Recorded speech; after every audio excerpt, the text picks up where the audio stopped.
Bonjour à toutes et à tous et merci de votre fidélité. Un bien peut en cacher un autre. C'est ce que m'inspire la page de l'Évangile de ce jour. L'Évangile nous parle d'une entrée dans une nouvelle dimension. Et cette nouvelle dimension est illustrée par 3 mots. Royaume des cieux, salut, vie éternelle.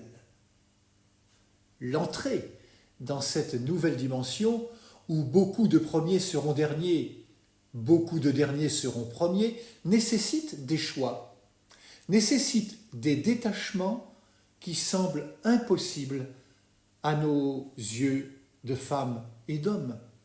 Oui, le Seigneur semble demander l'impossible.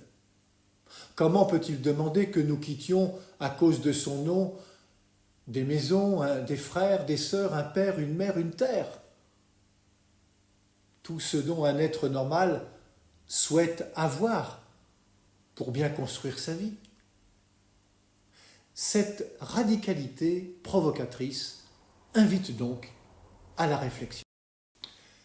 La porte d'entrée dans cette nouvelle dimension de l'existence, c'est la personne même de Jésus. Jésus qui demande qu'on devienne ses disciples. Il est la porte, il est le chemin. Les détachements qu'il demande, c'est pour le suivre.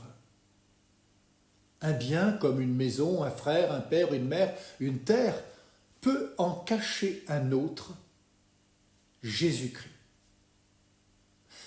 On ne pourra quitter certains biens que si nous accueillons le bien suprême qui est Jésus lui-même. Pas de détachement sans attachement. Ce qui est primordial ici, ce n'est pas le détachement, mais s'attacher au Christ. Ce qui est bon, ce n'est pas de renoncer, c'est de tenir au Christ. Comme dit saint Paul, peu à peu, mes biens, mes relations, tout s'organise et s'ordonne en fonction du Christ. Dans cette nouvelle dimension qu'est le royaume des cieux, autrement dit la vie en abondance, la clé, c'est donc le don. Il n'y a pas d'engagement sérieux sans y mettre le prix. Il n'y a pas d'amour véritable sans cette capacité de nous donner pour les autres. Je pense aux parents qui ont un enfant handicapé dans la maison, à celui ou celle qui garde un père ou une mère âgée, ou un membre de la famille qui souffre d'une maladie, aux bénévoles qui consacrent des heures chaque semaine,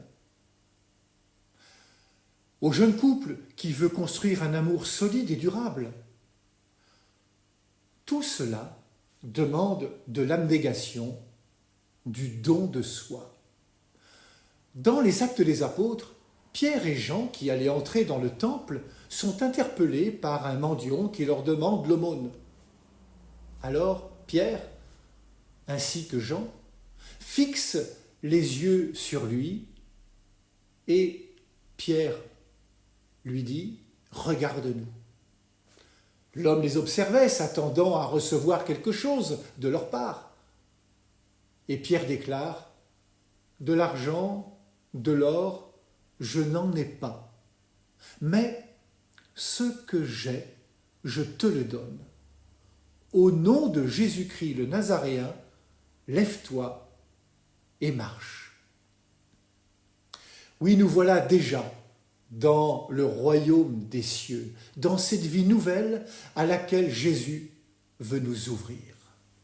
Permettre à une personne d'être debout comme ce mendiant de la belle porte, c'est cela la résurrection, autrement dit la vie en abondance.